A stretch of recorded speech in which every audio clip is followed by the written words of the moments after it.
السلام عليكم ورحمة الله وبركاته. الحمد لله رب العالمين والعاقبة للمتقين والصلاة والسلام على رسوله الأمين وعلى آله وصحبه أجمعين ومن تبعه بإحسان إلى يوم الدين. أما بعد، فأعوذ بالله من الشيطان الرجيم وعاشروهن بالمعروف. قابل احترام حضرات و خواتین، سورہ نساء کی روشنی میں 4 پیغامات آپ حضرات و خواتین کی خدمت میں. کل شادی سے متعلق کچھ اہم باتیں سورہ نساء کی روشنی میں ہم سب نے معلوم کیا کہ والدین اور سرپرستوں کو چاہیے نکاح کو آسان سے آسان بنانے کی کوشش کریں. اپنے گھر، خاندان اور محلے میں بسنے والے نوجوان لڑکوں اور نوجوان لڑکیوں کے سلسلے میں غور و فکر کریں اور ان کے لیے نیک جوڑے کا انتخاب کرنے میں ایک دوسرے کا تعاون کریں. تو اس سلسلے میں کچھ باتیں ہم نے آپ کی خدمت میں رکھی. شادی کے بعد ازدواجی زندگی ہر کوئی چاہتا ہے کہ مبارک ہو، پرسکون ہو، خیر و برکت کا باعث ہو. ہر شوہر اور بیوی کی یہی تمنا ہے کہ ازدواجی زندگی اس کے حق میں ہر ناحیے سے خیر و برکت کا باعث بن جائے.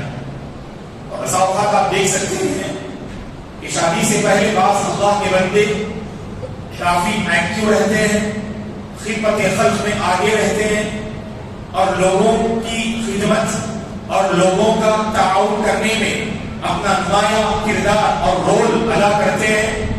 لیکن شادی کے بعد نیک جوڑے کا انتخاب نہ ہو پایا، جس کی وجہ سے زندگی کا پورا نظام درہم برہم ہو جاتا ہے.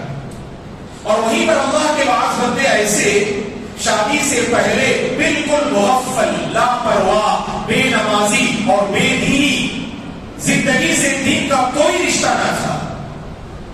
لیکن شادی کے بعد سبحان اللہ ایسا نیک جوڑا انہیں میسر ہوا کہ دینداری ان کی زندگی میں نظر آنے لگی. لوگوں کے لیے انہوں نے ایک مثالی زندگی گزارنا شروع کر دیا. دیکھیے گا دوستو، نیک جوڑے کا انتخاب اس میں بہت اہم کردار ادا کرتا ہے. اس لیے ہم نے کہا کہ ہر نوجوان کو چاہیے کہ وہ نیک جوڑے کے سلسلے میں اللہ تبارک و تعالیٰ سے دعا کرے.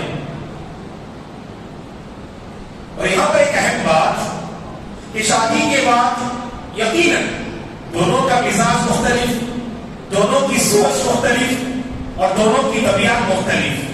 ایسا ہو نہیں سکتا کہ شوہر بیوی کی طبیعت کے بالکل موافق اور ہم مزاج بن جائے، اور ایسا ہو بھی نہیں سکتا کہ بیوی شوہر کے بالکل ہم خیال اور ہم موافق بن جائے.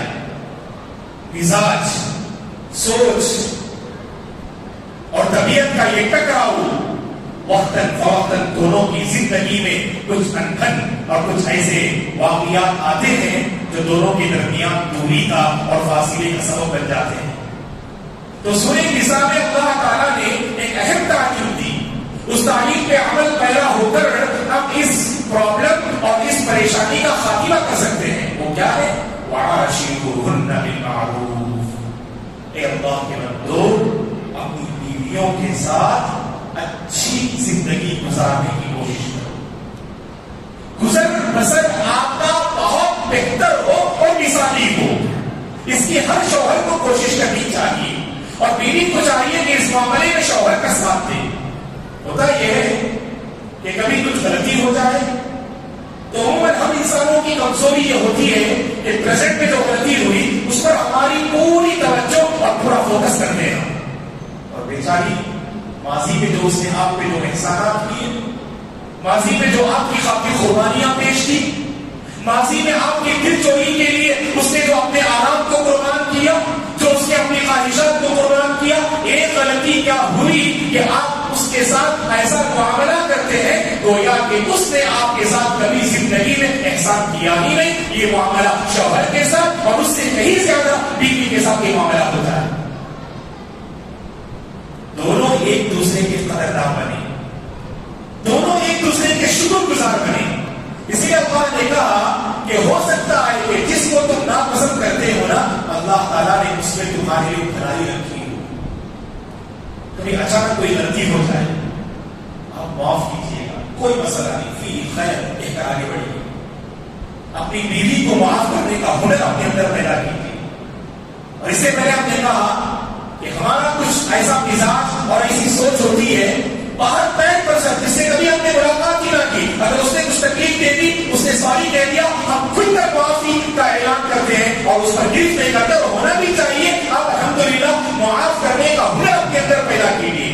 لیکن سب سے زیادہ گرفت ہم اپنوں پر کرنے کی کوشش کرتے ہیں. اپنوں کے ساتھ ہماری بڑی سخت گرفت ہوتی ہے. اور تھوڑی سی کیا لازش ہوئی, 2 دن گزر گئے, 1 ہفتہ گزر گیا, 10 دن گزر گئے, دونوں آپس میں بات نہیں کر رہے, اور شیطان وہاں بہت خوش. آپ جانتے ہیں شیطان کو سب سے زیادہ خوشی اس وقت جو ہے حاصل ہوتی ہے جب شوہر اور بیوی اس مبارک رشتے میں دراڑ پیدا ہو جائے. ان کے درمیان اگر فاصلے آ جائیں, واللہ یہ شیطان کے لیے خوشی اور عید کا دن ہے. اور شیطان چاہتا بھی یہی ہے, کسی طرح سے دونوں کی سوچ جو ہے بگاڑ دے.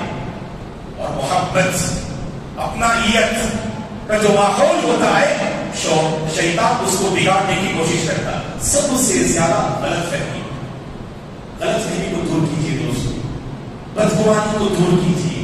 ہمیشہ شوہر اپنی بیوی کے ساتھ حسن زن, اچھا گمان قائم رکھے, اور بیوی کو چاہیے اپنے شوہر کے سلسلے میں اچھا گمان قائم رکھے. اور اس اچھے گمان کی لاج بھی شوہر کو رکھنی چاہیے اور بیوی کو بھی رکھنی چاہیے. ناجائز تعلقات نعوذ باللہ شادی کے بعد بظاہر آپ یہ سمجھ رہے ہیں کہ جو ہے آپ اپنی بیوی کو دھوکہ دے رہے, اللہ کے پاس تو جواب دینا ہے آپ کو. تو دونوں جب تک ایک دوسرے کے حق میں سچے نہیں ہوں گے, اللہ کی قسم دونوں کی زندگی میں نہ سچائی اور نہ برکت اور نہ اللہ کی طرف سے مدد آئے گی. ایک دوسرے کے سلسلے میں اچھا گمان قائم رکھیں, اور ایسا ہی ماحول ایک دوسرے کا ہونا چاہیے. کبھی کچھ غلطی ہو جائے معاف کیجیے اور کہیے کہ کوئی مسئلہ نہیں, فیہ خیر. آپ نے معاف کیا نا, اللہ اکبر, اس کا بدلہ مستقبل میں بہترین, سبحان اللہ, معاشرت اور بہترین جو ہے یعنی تعاون اور صحبت کی شکل میں آپ پائیں گے. اگر آپ سے بھی کچھ تفصیل ہو جائے تو آپ کی اہلیہ اور آپ کی بیوی بھی معافی کے ساتھ آپ کا مقابلہ کریں گے. ماضی میں آپ نے اس پر احسان, آپ نے جو ہے اس کے ساتھ رحم و کرم کا معاملہ نہ کیا, مستقبل میں آپ سے کوئی غلطی ہو جائے, آپ چاہتے ہیں کہ آپ کی بیوی آپ پر جو رحم کا معاملہ کرے, وہاں پر آپ پر وہ سخت گرفت کرتی ہے. اور معاملہ یہ ہوتا ہے کہ دونوں کے درمیان نعوذ باللہ جو اس دیواتی زندگی کا جو مبارک رشتہ ہے, اس رشتے میں دراڑ, فاصلے اور دوریاں پیدا ہونے لگتی ہیں دوستوں.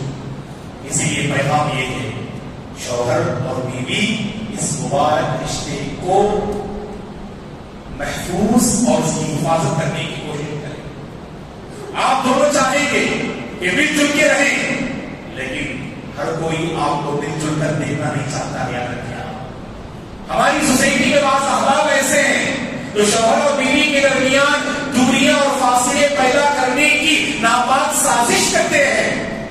نعوذ باللہ, ویسے لوگوں کو اللہ کا تقوی اختیار کرنا چاہیے.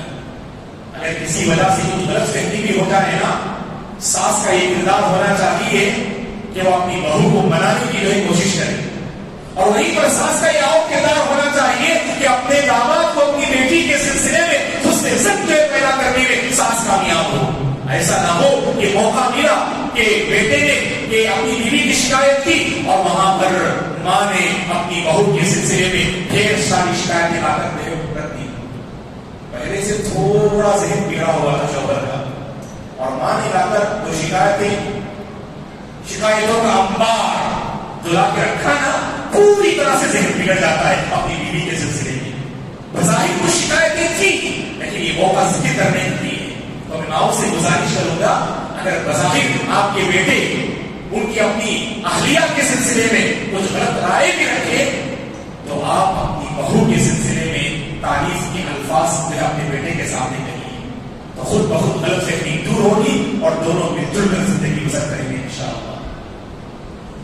دوسرا پیغام یہ ہے، اللہ نے کہا وَلَا تَقْتُلُوا أَنفُسَكُمْ. اس کا ہم جو ہے ازدواجی زندگی سے کیا تعلق ہے؟ اگر آپ غور کریں بظاہر اللہ تبارک و تعالیٰ نے معاملات کے سیاق میں اس کو ذکر کیا. لین دین کا جب معاملہ ہوتا ہے آپسی رضامندی سے آپ تجارت کریں، خرید و فروخت کریں، لین دین کریں، ایک دوسرے پر ظلم و زیادتی نہیں ہونی چاہیے. مال پر زیادتی انسانی جان کی ہلاکت کا اور تباہی کا سبب بن جائے. اس لیے اللہ نے جب معاملات کو ذکر کیا وَلَا تَقْتُلُوا أَنفُسَكُمْ کا اپنے آپ کو قتل نہ کرو، خودکشی جو ہے نہ کرو. اور جو سوسائڈ کرتے ہیں کتنی ایسی عورتیں ہیں دوستو اللہ رحم فرمائے جو اپنے سسرال میں گھٹن کی زندگی بسر کرتی ہیں. موت سے کچھ کم نہیں ہوتی ہے سسرال کی زندگی. بات ہماری اپنی خواتین کے حق میں روزانہ کیا صبح کیا شام سسرال میں قیامت ہی قیامت عورت میں بقا ہوتی ہے. اور بعض اللہ کی بندیاں زندگی سے پوری طرح مایوس ہو جاتی ہیں.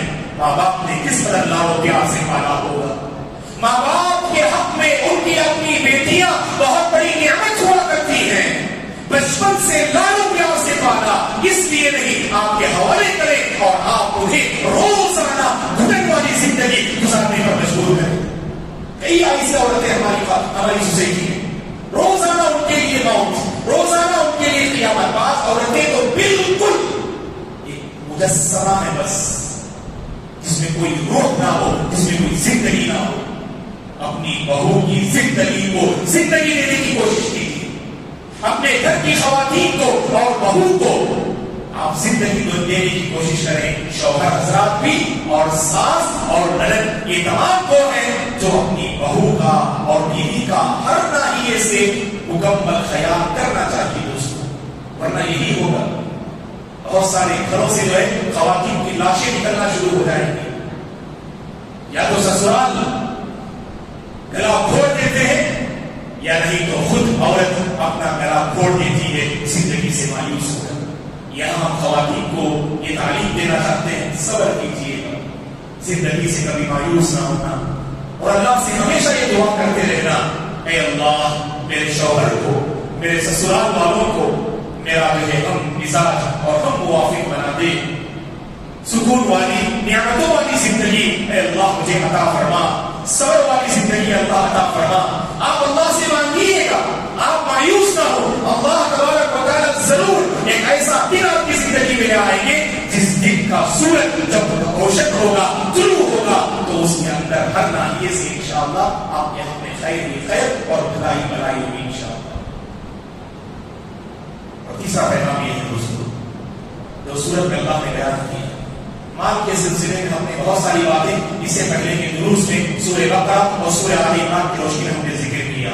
سورہ نساء میں اللہ تعالیٰ ایک اہم بات جو نقل کرتے ہیں یہ ہے الذین یبخلون اموالهم رئاء الناس. فرماتے ہیں اللہ تبارک و تعالیٰ انسان کا دل تنگ ہوتا ہے. اس کی دو علامتیں اللہ نے ذکر کی ہیں. آپ کا دل کشادہ ہے یا آپ کا دل تنگ ہے، یہ جاننے کے لیے یہاں پر دو علامتیں ہیں. پہلی علامت کیا ہے؟ آپ حد سے زیادہ بخل کریں گے، بخیلی سے کام لیں گے. نہ اپنی ذات پہ خرچ کریں گے، نہ بیوی بچوں کی ضروریات پوری کریں گے اور نہ آپ کے محلے اور سوسائٹی کے ضرورت مندوں کا خیال کریں گے. حد سے زیادہ بخالت اور کنجوسی سمجھ لینا آپ کا دل تنگ اور بند ہے. اور دوسری علامت کیا ہے؟ آپ خرچ تو کر رہے ہیں، آپ لوگوں کو دے تو رہے ہیں آپ، لیکن اللہ کی رضامندی کے لیے نہیں، اس محتاج کی محتاجی کا درد لیے نہیں، اس درد مندی کی، اس درد مند انسان کی درد مندی کو لیے ہوئے آپ خرچ نہیں کر رہے ہیں. آپ کو اس مجبور انسان کی درد مندی اور محتاجی سے کوئی واسطہ نہیں. آپ کو صرف مشہور ہونا ہے، آپ کو صرف لوگوں کی تعریف حاصل کرنا ہے، آپ کو صرف شو آف کرنا ہے. اگر اسی کیفیت پیدا ہونا بظاہر آپ کا دل کشادہ لگ رہا ہے، کشادہ ہونے کے باوجود یہ تنگ ہے دوستوں، کشادہ ہونے کے باوجود آپ کا دل تنگ ہے.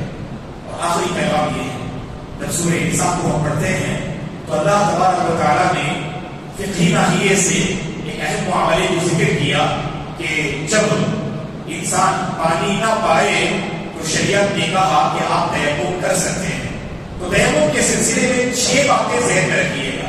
سب سے پہلی بات یہ ہے کہ انسان اگر پانی نہ پائے اور اسی طرح سے ایسی حالت میں ہو, ایسی بیماری, اللہ تبارک و تعالیٰ ہم سب کو صحت و عافیت کے ساتھ رکھے, ہر بیماری سے اللہ ہم سب کی حفاظت فرمائے. ایسی بیماری کہ ڈاکٹرز نے کہا کہ پانی استعمال نہیں کر سکتے آپ, یا پانی ہے دشمن کا خوف ہے وہاں تک پہنچ نہیں سکتے آپ, تو ان 3 صورتوں میں آپ جو ہے پانی کے بجائے گویا کہ تیمم کر سکتے ہیں, مٹی کا استعمال کر سکتے ہیں. یہ پہلی بات. اور دوسری بات یہ ہے اگر آپ سفر پہ ہیں تو اس آیت کریمہ میں یا ایھا الذین آمنوا لا تقربوا الصلاۃ وانتم سکارى حتى تعلموا ما تقولون ولا جنبا الا عابري سبیل حتى تغتسلوا, اس پوری آیت کریمہ میں اللہ نے پورے احکام بیان کیے. اگر آپ سفر پہ ہیں, پانی نہیں مل رہا ہے, گھبرانے کی ضرورت نہیں. بس اللہ کے بندے مکمل سفر میں نماز ہی نہیں پڑھتے. کیوں بھائی؟ نہیں مولانا کہیں پر پانی کا انتظام نہیں تھا. ارے پانی کا انتظام نہیں تھا تو آپ جو ہے تیمم کر کے نماز پڑھ سکتے ہیں نا. نماز کسی بھی حال میں معاف نہیں, آپ کو ہر حال میں نماز ادا کرنا ہی ہے. اگر پانی نہ ملے تو نہ ملے کی صورت میں آپ کو کرنا کیا ہے, آپ جو ہے تیمم کر کے ادا کریں گے. آپ کبھی بار پانی رہتا ہے لیکن آپ کے لیے قبضے میں نہیں, آپ نے بہت تلاش کیا کہیں پانی نہیں ملا, آپ تیمم کر سکتے. کبھی پانی رہتا ہے وہ آپ کے قبضے میں نہیں, اور جس کے پاس پانی ہے اس تک آپ پہنچ نہیں سکتے, یا وہ پانی آپ حاصل کر نہیں سکتے, خرید نہیں سکتے, تو ایسی صورت میں بھی آپ عادم للماء ہے, پانی نہ پانے والے ہیں, تو لہٰذا آپ کیا کر سکتے ہیں, تیمم کر سکتے ہیں. یہ دوسری بات سفر میں خاص ہے. اور تیسری بات سنیے, اگر آپ کو وضو کرنے کی ضرورت پڑے, واش روم کا کرنا ہے, آپ وضو کرنا ہے, پانی نہیں ہے, ارے ابھی تو میں استنجا بیت الخلا سے فارغ ہو کے آیا ہوں, پیشاب اور پاخانے سے فارغ ہو کر آیا ہوں, تو مجھے تو وضو کرنا ہی ہے. دیکھیے گا دوستو, تیمم یہ وضو کا بدل ہے. آپ کو وضو کرنا ہے, وضو آپ کا ٹوٹ گیا, اسی لیے کہا گیا کہ اگر آپ جو ہے اللہ نے اس آیت میں فرمایا اگر آپ واش روم سے آتے ہیں پانی نہیں پا رہے ہیں تو تب بھی آپ کو بھی تیمم کر سکتے, اور تیمم کرنا چاہیے پانی نہ ملنے کی صورت میں. اور پانچویں بات یہ, چوتھی بات یہ ہے کہ آپ پر نہانا واجب ہو جائے. مثلا شوہر اور بیوی نے ہم بستری کی, یا نوجوان کو احتلام ہو گیا, غسل اگر آپ پر لازم ہو جائے تو ایسی صورت میں صبح اٹھے آپ دیکھا کہ گھر میں پانی نہیں ہے, ٹینک بھی پوری طرح سے خالی ہے, اور اللہ تعالیٰ پانی کا مسئلہ حل فرمائے, خاص کر شہر بنگلور میں. اور جہاں پانی تہ تک پہنچ چکا ہے اللہ تبارک و تعالیٰ اسے اوپر لے کر آئے, لے آنے والی ذات ہے اللہ کی ذات ہے. تو پانی نہیں ہے صبح, لیکن نہانا ضروری ہے آپ پر, کیونکہ نماز چھوڑیں گے آپ نہیں, آپ تیمم کر کے آئیں گے. جیسے تیمم وضو کا بدل ہے اسی طرح سے تیمم غسل کا بھی بدل ہے. آپ پر نہانا ضروری ہے, پھر بھی اگر پانی نہ ملے کی صورت میں آپ پریشان نہ ہو, آپ کو ہر حال میں نماز ادا کرنا ہے. غسل کی نیت سے آپ کیا کیجیے گا, تیمم کی طہارت حاصل کیجیے گا اور آئیے اور نماز ادا کیجیے. اور پانچویں بات یہ ہے کہ پاک مٹی سے آپ تیمم کریں گے, اور پاک ریت سے آپ تیمم کریں گے. مٹی اور ریت جو پاک ہے تو اس سے آپ سبحان اللہ تیمم کریں گے. اللہ کے نبی صلی اللہ علیہ وسلم نے فرمایا اس پوری زمین کو اللہ نے طہارت حاصل کرنے کا ذریعہ بنایا, جہاں جہاں آپ کو پاک مٹی اور پاک ریت نظر آئے اس سے آپ تیمم کر سکتے ہیں. وَجُعِلَتْ لِيَ الْأَرْضُ مَسْجِدًا وَطَهُورًا, یہ اللہ کے نبی نے فرمایا صلی اللہ علیہ وسلم نے. اور تیمم کا طریقہ چھٹی بات یہ ہے, اللہ نے اس آیت میں فرمایا تیمم کیسے کریں گے, آپ اپنے دونوں ہاتھوں کو مٹی پہ ماریے اس طرح سے, اور اس کے بعد اگر آپ کے ہاتھ میں اگر مٹی کے کچھ اثرات ہیں اس کو جو ہے اپنے پھوک سے اس کو جو ہے دور کر دیجیے گا. پھر اس کے بعد اپنے چہرے پر اس طرح سے مسح کرنا ہے, پورے چہرے کو رگڑنا نہیں ہے, صرف اپنے چہرے پر ایسے مسح کر لینا بس.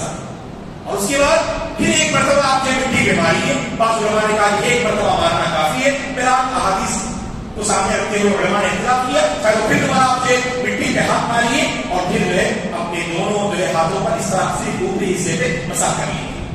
ٹھیک ہے نا, تو الحمدللہ آپ کا تیمم ہو گیا. لیکن تیمم کرنے سے پہلے تیمم کی نیت کرنا ضروری ہے. نیت کے بغیر اگر آپ نے تیمم کیا تو پھر آپ کا تیمم نہیں ہوگا. بس آپ مٹی پہ ہاتھ مارنا ہے, اپنے چہرے پر مسح کرنا ہے اور اپنے دونوں ہاتھوں پر اوپری حصے میں مسح کر لیں. انشاءاللہ آپ کا تیمم ہو گیا. اس پر آپ نماز پڑھ سکتے ہیں. نماز پڑھ لی. پڑھنے کے بعد دیکھا تو پانی کی آواز آ رہی ہے, پانی گرنے کی آواز آ رہی ہے. کریں گے کیا؟ نماز تو پڑھ لیے نا, الحمدللہ, کیا کوئی ٹینشن دینے کی ضرورت نہیں. آپ الحمدللہ جو ہے نماز آپ کی ہو گئی, نماز کو ریپیٹ کرنے کی ضرورت نہیں. ابھی تیمم کر کے آئے, ابھی نماز نہیں پڑھا, اچانک دیکھا کہ پانی کے گرنے کی آواز آ رہی ہے, تو کریں گے کیا آپ؟ تو آپ کو جانا ہے, کیونکہ جیسے ہی آپ نے جو ہے یعنی پانی کو دیکھ لیا یا پانی کو آپ نے جب اٹھا لیا تو پھر آپ کا وہ تیمم ٹوٹ گیا, تو پھر آپ کو جا کے وضو کرنا ہے اور آگے دوبارہ نماز پڑھنا ہے. ابھی علماء کے درمیان اختلافی مسئلہ ہے کہ ایک تیمم سے آپ ایک ہی فرض نماز پڑھیں گے یا کئی نمازیں پڑھ سکتے ہیں. شیخ بن باز رحمۃ اللہ علیہ نے فرمایا جب ہم احادیث کو پڑھتے ہیں تو کہیں پر بھی ہمیں یہ صراحت نہیں ملتی ہے اور وضاحت نہیں ملتی ہے اللہ کے نبی سے کہ آپ نے ایک تیمم سے ایک ہی فرض نماز پڑھنے کی آپ نے تعلیم دی ہو. جبکہ بعض علماء کا یہ موقف ہے بعض صحابہ کے آثار کو لے کر کہ ایک تیمم سے ایک ہی فرض نماز پڑھنا ہے, جبکہ شیخ بن باز رحمۃ اللہ علیہ اور دیگر علماء کہتے ہیں آپ نے مثلا ظہر میں تیمم کیا اور آپ کی طہارت اگر باقی ہے, آپ کی طہارت اگر ٹوٹی گئی تو آپ اصل میں اسی تیمم سے نماز پڑھ سکتے ہیں. الحمدللہ تیمم کے سلسلے میں دوستوں کچھ اہم باتیں تھیں جو اللہ نے شاید میں نقل فرمائی. اللہ سے ہماری دعا ہے اللہ تبارک و تعالیٰ اس دیواتی زندگی کے جو مسائل ہیں اللہ تعالیٰ وہ مسائل کا خاتمہ فرمائے. پرسکون نعمتوں والی زندگی اللہ ہم سب کو عطا فرمائے. شوہر اور بیوی کے درمیان اگر فاصلے ہیں, اگر دوریاں ہیں, اللہ تعالیٰ ان فاصلوں کا خاتمہ فرمائے. ان دوریوں کو اللہ تعالیٰ نزدیکی میں بدل دے, ان نفرتوں کو اللہ محبتوں میں بدل دے. اللہ ہم سب کو اپنی گھر والوں کے ساتھ الفت و محبت کے ساتھ زندگی گزر کرنے کی توفیق عطا فرمائے. ایک دوسرے کو معاف کرنے کا ہنر اللہ تعالیٰ ہم سب کے اندر پیدا فرمائے. اللہ تبارک و تعالیٰ جہاں کہیں ہم غلطی دیکھیں پوری درد مندی کے ساتھ اس کا جو مقابلہ کرتے ہوئے اس کو دور کرنے کی اللہ تعالیٰ ہم سب کو توفیق عطا فرمائے. اگر کوئی پریشانی اور مصیبت بھی آتی ہے, اللہ کے وہ بندے اور بندیاں جو سوسائڈ کا جو ہے سہارا لیتے ہیں, اللہ انہیں ہدایت دے, صبر کرنے کی اللہ جو ہے توفیق عطا فرمائے. اللہ تبارک و تعالیٰ تمام کی مشکلات کو آسان فرمائے, حل فرمائے. رب العالمین نے قرآن مجید میں جو فقہی احکام بیان فرمائے ہیں اور فقہی احکام کی روشنی میں اپنی عبادات کو ڈھالنے کی اللہ سب کو توفیق عطا فرمائے. آمین. اقول قولی هذا واستغفر الله لي ولكم ولسائر المسلمين من كل ذنب فاستغفروه انه هو الغفور الرحيم. سبحانك اللهم وبحمدك اشهد ان لا اله الا انت استغفرك واتوب اليك. السلام عليكم ورحمة الله.